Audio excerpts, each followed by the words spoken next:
our Achilles heel has always been absolutely abysmal communications. It's always been the thing that we've shot ourselves in the foot. And people know what I'm talking about. You think about the traditional sustainability communications. It's the sad polar bear on the melting ice cap. It's the Mad Max future. It's the nuclear hellscape. If you're sitting on your couch watching a commercial, you go, okay, well, I'm one of 10 billion people. What am I supposed to do with all that stuff? Welcome to Secret Ops, the podcast uncovering the world of operations, one episode at a time. I'm your host, Ariana Cafone, and today our guest is John Pabon, sustainability expert. Now, that manifests in many areas, including being an author, a consultant, a speaker, a UN advisor, as well as an accidental influencer. How hilarious is that? John's sweet spot is, how does sustainability manifest realistically in our lives and in our businesses? So we talk about truly what do we need to consider with sustainability in the business world today, but also how do we navigate that in our personal lives as well? I want to start with the word sustainability because I feel like we fling that around left and right, and a lot of us actually don't know what it means. So let's just start there. What do you consider is sustainability? And when we're talking about it, what is under that umbrella of sustainability? Thank you, because that is the exact right question that we always forget to ask first. So if I was to ask even sustainability professionals, hey, tell me what it means, I'm going to get 100 different answers. So for me, and I think for most people in this space, sustainability is now a catch-all term. So it's an umbrella term for anything related to saving the planet or saving humanity. So we hear a lot about the environmental side of things. So hugging the trees, saving the polar bears, the green side. And that is a very important part of it, climate change. But that is just one small snippet. It's not the be all end all. There's an entire element of the social part of sustainability, which is kind of where I've spent most of my career. So that's human rights, labor rights, supply chain and logistics, anything that happens that makes your clothes or the things that you eat. All this sort of stuff sits in the social elements, community engagement, Indigenous reconciliation, First Nations work. And then there's a governance aspect. That's the transparency, the reporting, the identifying what companies and governments should be doing and how you keep them accountable for all of this and make sure they're not lying to you as the general public. So that's sustainability. That's the big wide world of it. It's not just climate and the trees. It is kind of everything today. It sounds like it's an entry drug almost, like you come into sustainability world in like one niche and then it starts to open up. Operations is very similar. You're like, I just want to fix this weird technical bug. And all of a sudden now you're like in all of the parts of the business. So I believe your journey started at the UN, but did it even start before then when you were younger, just intrigued by what this meant in your world? Or how did you get into this? Yeah, it's a good question. I'm sure my therapist would try to dig it out of me at some point if I tried to get them to. And I've actually thought about this. I'm an altruist. I care. It's not like I'm a heartless, monster. But I think and I'm going to show my age. But do you remember the show Dinosaurs? Yes. In the 1990s, like the Yes. animatronic sort of things? Okay, so Yes. So you probably don't remember, but the very last episode of Dinosaurs, their final sign-off, was an episode about climate change because the whole series was about climate change. They just didn't hit anybody over the head with it. So as a kid, you don't realize, oh, they're actually talking about climate change. Oh my gosh. So I think that's kind of probably what got me into it subconsciously. And then the rest just, the universe put things into place to get me into the space I am in now. I will just make an admission. I think like most people, I feel constantly guilty that I'm not doing enough. 1,000%. And I think that personally in my everyday life, but also in my work life. Is there a North Star that you use as like the way that things should be done? I know obviously you've written 2 books on this, you've got a wealth of knowledge, but from the outside view, where should we be looking towards to get answers that actually are true and not BS? Yeah. It's great. So I call myself a pragmatic altruist. So for anybody seeing this or listening to this, I'm not an activist. I'm not a greenie. I'm not going to bang you over the head with, be better. I like my cell phone and traveling overseas to sit on a beach, right? I'm operating squarely within the realm of reality. And the reality is we operate within this current economic system that we're in. And I've always worked within the system to try to change it. So working with private sector, working with businesses. And working with individuals as well to sort of help figure out, okay, out of all of this big, scary stuff that's happening, what can I actually do to make a difference? From a business perspective, I think what's super important and helpful is you don't have to do everything. And I think a lot of times, and this is as an individual as well, you can listen to it from that perspective, but you don't have to do it all. You can't do it all. Time, resources, sanity, like these are all limited things. So it's really important to figure out what we call in the sustainability world that we stole from the financial world, what's most material to your business. So what is it that you can have an impact on? And what is it that your stakeholders internally and externally are asking you to have an impact on?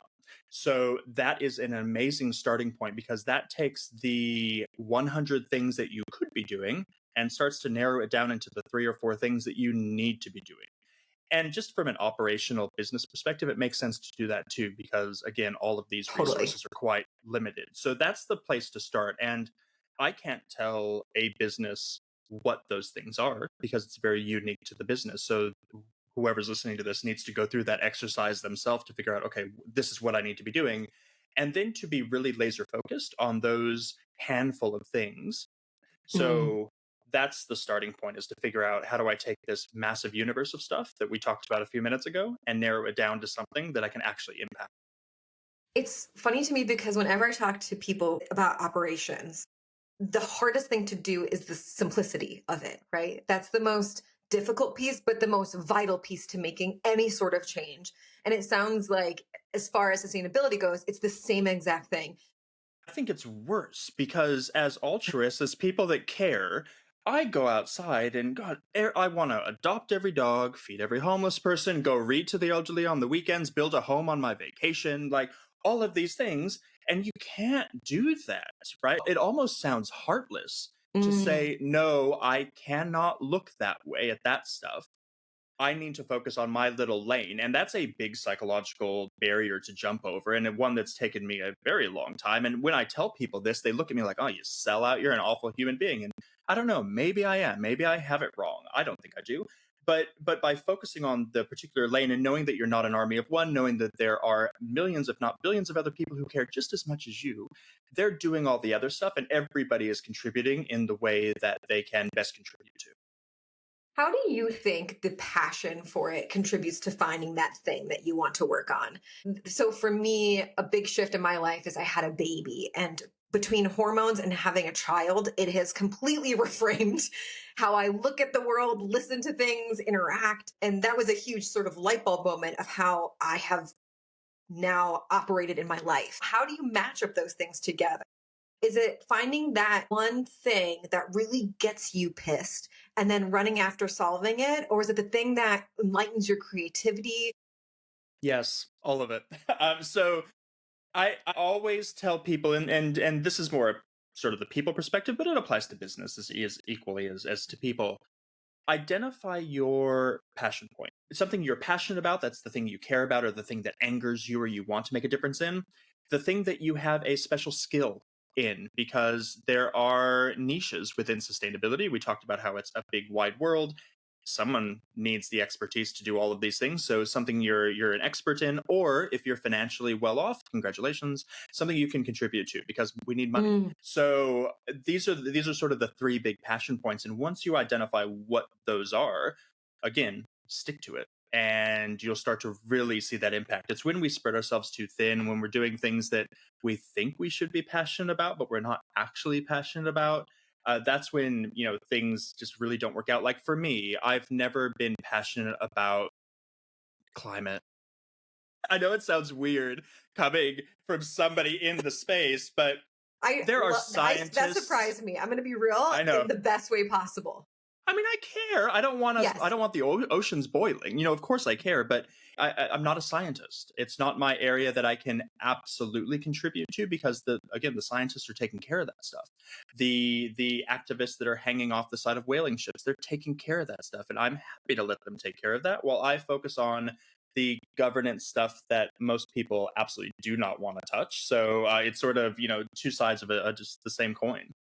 Well, let's unpack the governance side. So, why did you find that to be your niche? And when we're talking about sustainability and governance, What do your days look like? So, within the realm of governance and sustainability, so again, what we're talking about is anything related to monitoring how all this stuff is done. So, it's the reporting, which is a massive thing in the sustainability world. It's the regulation around this from an international, national, local direction, and it's the identifying what's most material. So we talked about a few minutes ago. It's about the communications of all of this. So the marcoms advertising part of sustainability sits within that. It's the auditing stuff. I don't like auditing either. Love my auditor friends, but not for me. So that's the governance parts of sustainability, and even within that, my niche of that is twofold. So it's that materiality part. That's where I would spend a lot of my time, and it's the marketing communications sides of things. So that's sort of what I do within that realm. It's so important, especially when it comes to monitoring what companies are doing, because if they're not held accountable, they're not going to do it. Let's be perfectly frank. So that's Thousand where this percent. all that's where this all fits in. And once companies really do start to embrace the idea of governance and getting all the ducks in a row and doing things the right way, they realize, hey, this isn't as big of a burden as we thought it was going to be, and the wheels start to turn much faster. So it is an absolutely necessary evil that again most people won't touch with a 10-foot pole. But I'm a nerd. I love it. Me I'm too. glad to hear that I'm amongst friends. You are. Well, so we had a guest on a couple months ago, Kate Parker, and her whole role is around data governance. And a big question I asked her was, okay, things are changing every day, every hour, sometimes every minute on what that looks like. How do you even keep up? Like, like, are Um, there's a lot of shiny objects in the world of sustainability, especially now as everybody's sort of realizing, oh, I can make money off of this. So you see a lot of tech solutions, a lot of innovations, a lot of stuff that we don't actually need because the solutions are out there. That's never been an issue. We have the solutions. We don't have the willingness to use those solutions. So very rarely do I see a solution and I go, oh my God, we needed that. But there are when it comes to data management. So I sat on a meeting yesterday for a company that does a tech dashboard to monitor emissions from the advertising and media space. Even to the point where they're now monitoring, okay, if I'm an advertising agency and I'm developing this poster that's going to sit on a bus stop somewhere, what colors can I use in that design that are going to have the least environmental impact? Because the whoa, color, yeah, so the color red and the color blue have a much higher environmental impact than purple does when it comes to how it's lit and the amount of energy it takes to light that particular color in the right way. So that's the kind of granularity we're at now, and that's the sort of tech solutions that I'm like, okay, yeah, that's not a shiny object, that's perfect, and that's what we need. whoa, that just blew It my was mind with the mind-boggling to me. colors. I know. When I saw that for the first when I saw that for the first time a few months ago, I somebody was sitting on a panel talking about it. I'm like, of course it makes sense, but I'd never thought about that. The level of creativity needed to think through the layers of how sustainability is impacting different parts of how execution is happening in business. I mean, that's where when we talk about operations, I'm like, it's quite creative because we're having to see the dominoes in a very unique way. And sometimes the dominoes are not commonly known or they don't exist yet. Now, as somebody who's at the heart of boring things in a business, nobody wants to hear about operations, okay? Honestly, that's why I started Secret Ops, was because if we don't get better at the messaging around what we do, nobody's going to care. Nobody will give us funds, roles, etc. I can imagine that with you, there's ebbs and flows, right? Some people all of a sudden really care and then it drops off the radar. And then people care again and it drops off the radar.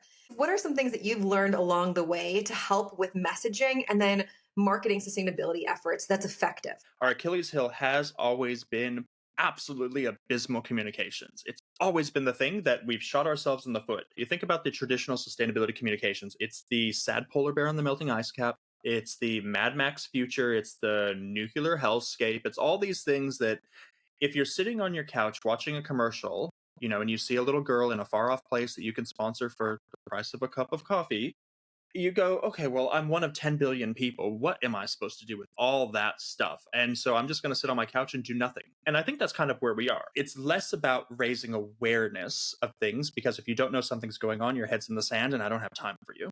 It's more about, okay, I know something's going on, but what do I do about it? And how do I make sense of it? And so that's always been sort of my shtick. when it comes to the business world and how you then craft those messages, especially maybe to people that are going to be barriers to your success, it comes down to how you communicate that in a very business focused way. In my mind, there's nothing wrong with blending speaking about business and speaking about saving the world in the same sentence. We should be doing that much more. So, particularly for those of us who work, which is probably all of us, how do you communicate in a way that makes dollars and cents to the business? And there's plenty of ways to do this. So I'll give an example. It's everybody's favorite company to hate, and that's Walmart. So Walmart is a great example of a company who, yes, they're Satan incarnate. Yeah, they're not a great company, right? The Waltons are probably awful people, but a lot of the work that they do, particularly in the developing world, and I think about my time in China, is amazing because they go into their factories and they have developed programs, and I worked with them as a consultant to help create programs primarily for female workers to upskill them on things like personal health and wellness, Mhm. family planning, personal finances, communication skills, all of these, let's call them softer skills, softer life skills.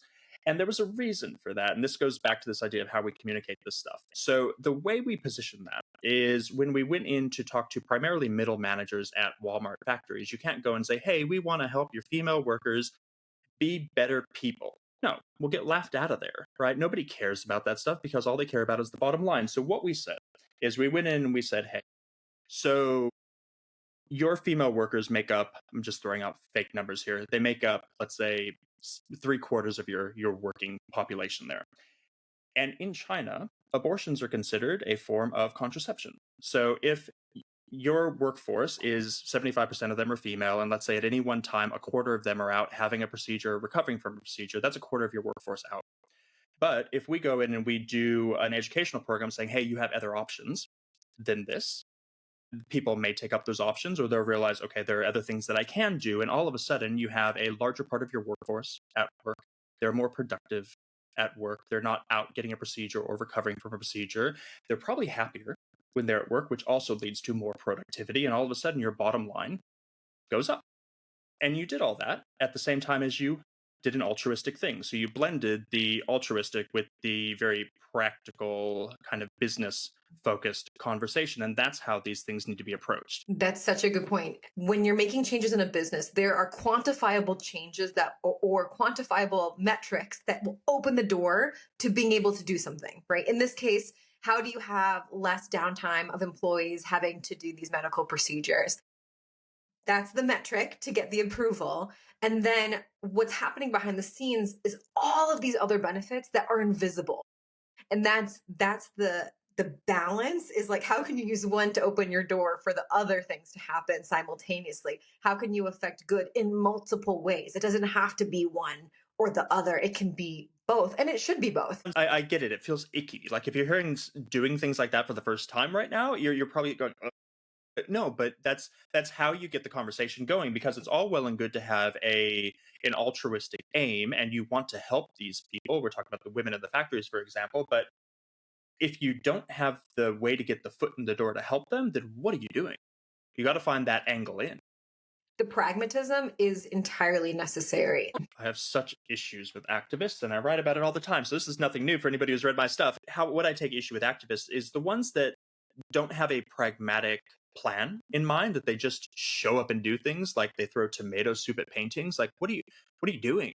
Like, that doesn't accomplish anything because people are scratching their heads going, well, what does that have to do with saving the planet? And you know what? I don't understand what you're doing either. And if I don't understand, 90% of the public isn't going to understand either. So just if people don't remember anything else of what I just went on a rant about, be pragmatic with anything that you're doing, and you'll see that that might actually have an impact. There's a beauty to it. Pragmatism allows you to think creatively as well. And I keep saying creative because all of this stuff is thinking outside of the box. If I want to help people in this capacity and I have to work with people that don't give a shit about that, what do we need to do to unlock this? Any decision in business has multiple stakeholders that you're working with, and you have to be able to know how to communicate and be able to convince those stakeholders that what you're proposing makes sense. That's the magic, and that's the strategy of it all. It's like, how do we put all these pieces together? I have a question for you, just out of pure curiosity. Offsetting your emissions. Okay, so there's a lot of now websites and platforms that are like, determine your emissions, and then you can offset it for a monthly cost that will go to these things. Okay, I just have to ask, is it legit? Is it not legit? It seems interesting to me, but then it also seems sketchy to me. I just have to ask out of curiosity, what's the deal with those? So, when we think about emissions, the first thing that comes to mind for most people is your carbon footprint, right? A lot of people have played around probably with some form of a carbon calculator online, Yes. seeing how impactful you are. Fun fact, this is going to really make people angry, I'm sure. The carbon footprint calculator was popularized by British Petroleum, BP. What? It's always been around. Like scientists created this back in the 70s. But it was popularized at around the year 2000 because BP was looking for a way to get people to read their sustainability report. So they employed Edelman, I think it was Edelman or Ogilvy, one of the big ones, and said, "What do we do?" And they said, "Oh, there's this carbon footprint calculator thing. Why don't you put that in your report so that people could calculate their footprint? Not so people could calculate BP's footprint. It's so you could pass the buck and pass the responsibility and the stress of climate change onto the reader." And so that's where we get the carbon footprint calculator popularized, was because of Fascinating. BP. And so the reason I bring this up is because now we get to your question of emissions and offsetting and all this sort of stuff. And I always tell people, take your carbon footprint with a grain of salt. It's important, don't ignore it. But if I look at my own experience and if I do my carbon footprint, I have a massive carbon footprint. And the reason I have a massive carbon footprint is not because I'm telling you one thing and doing another. It's not because I'm not putting in the work. It's because I get on a plane a lot to travel, to go talk to companies to make them be better so that they don't have big carbon footprints. But I don't get a credit for that. So take it with a grain of salt. But to your question, emissions offsets are a total scam. Uh, don't fall for it, and definitely do not pay for it. If your airline, if you're buying your ticket on Delta and they say, "Hey, would you like to offset by paying a little bit more for your ticket?" No, no, tell them to screw themselves, because it's all a money making scheme and it does not work except in a very few instances that the general consumer is not going to have an impact on it. For massive businesses, there are reasons to use offsets. For an individual consumer, it's greenwashing. Absolutely do not. Oh my gosh, this is John, I really could pick your brain and make you stay here forever. I have one more question, and it is about transparent supply chains. So, what comes to mind? Like Everlane comes to mind. These companies that are trying to essentially give you a peek under the hood to have ethical supply chains. And I think for a lot of people who do e commerce shopping, this is a component that not only markets to certain people, but I would guess in some ways is true and in some ways is very false. Can you just lift the veil a little bit and give us your inside scoop around those? Yeah, so for a lot of people that are either working in supply chain or you said small business owners that deal with supply chain issues, if you're sourcing from places in the developing world, so I'm thinking particularly China, to a lesser extent Vietnam, but these places, because of government regulation, they have a lot of openness and transparency in their reporting around what their supply chains are doing. There are audits that are done, they've been done for decades, so you can absolutely find that information. I think what's interesting, and one of my, I'm on TikTok, and I've accidentally become an influencer on TikTok. I don't know how, but I recently did. Congratulations. It just Thanks. Like it's a weird brought you into thing. the algorithm. Yeah, I don't do I don't do dancing. I just do information. But I recently did a post just randomly on a company called Uline, which for any Yes. small business owner, everybody knows Uline, right? So, and I know this is not a political podcast, so forget the political leanings, but the owners of Uline were the number one private donor to the Republican Party this election cycle, to Ooh. the $138 million. And they're also funding the PAC that is promoting the nationwide abortion ban. So when you talk about transparent supply chains, you have to also know what's happening at the corporate level of these organizations that you're working with. So it's not just the factories and who's making your stuff, but also what's happening sort of at that end of the cycle as well and closer to home. I think about it through the lens of even through the fashion industry, right? We talk a lot and we think a lot about sweatshops in Bangladesh or in Xinjiang, but we forget about the sweatshops that exist in Los Angeles, right? We think it's fine, but no, I mean, I'm born and raised in LA, and there's sweatshops all over the place. So it's about having more of that holistic understanding. Having good business practices equals doing better for the planet too. They work hand in glove. So you have a solvent supply chain with good ethical considerations that's audited. That's going to come back and be beneficial to your bottom line at the end of the day too. So don't think of them as separate things. They work hand in glove. John, I want to wrap up with some rapid fire questions to learn more about Mm, you as a human being. And the first one is, what is your favorite part of the day? morning. What is it about the morning? Just curious.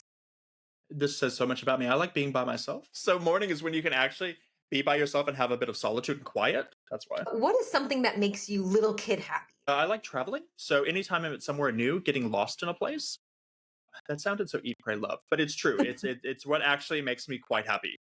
I'm telling you, when I travel, going into a grocery store is my favorite thing on the Yes, planet. Just put me in all the boring places and it's so much fun. So I'm with you on 100%. that. What is the best purchase that you've made under $50? It's gonna be any of these guys behind me. So all my books, I have a book fetish. Mm. So and those are all under $50. So any of those are going to be my favorite under $50 purchase. Can I tell you separately? I am adoring those little book libraries that people have on the street when I go walk our dog. Oh, it's They're the best. They're amazing. I love so it. precious and gorgeous and community building and all of those things. So great. They have heaps of them here as well. And it's good to see people going around using them. It's nice. I've also seen it for puzzles and for food banks for like canned Ooh, goods for people, ooh. which I thought was amazing in my Yeah. neighborhood, which 10 out of 10. I like the puzzle thing. I've been on a puzzle journey lately, and I don't know why I started. And this is a total aside. I've started doing crypt puzzles, which if you don't know what Wait, they what's are, they're that? basically yeah. So they're puzzles without pictures. So you just have to go by the shape. So it's a puzzle. I just finished one over the weekend. It's an 881 piece puzzle, and it's just black. There's no How picture. It's just long did it black. take you to do that? Weeks. My lifetime. Oh my God, that's next level. Okay, two more things. What was the most important lesson you've learned so far in your life? I didn't come up with this, but I talk about it all the time. You can do anything, but you can't do everything. God, that is so true. And it makes me so mad, but it is so true. I know. The last question I have is, what do you want to be when you grow up? Stop it. Um, it's so cute. I think back to obviously when I was a kid. Like you asked that question, you're going to revert to a kid, and I wanted to be a paleontologist, but don't all little boys want to? I don't mean to gender things, but I mean I think of a certain age, all little boys want to be a paleontologist. Did you have those kits where you would like put the fossils in like a Mm, cement thing and then you would chip mm. away? Oh my Pick God, them those out, were yeah. they were so cool. I love them. John, you are truly such a joy. Thank you for your brain, your Well, thank knowledge, you. your humor, all of the above. If people are listening and they're adoring you as much as I do, where can they find you? So my website, johnpabon.com. Check out some of my books. You can just Google and find them, Sustainability for the Rest of Us and The Great Greenwashing. And find me on social media. Again, John, thank you so much for your time. Secret Ops listeners, thank you so much for listening. Please find us wherever you find your podcast, and we will see you next time.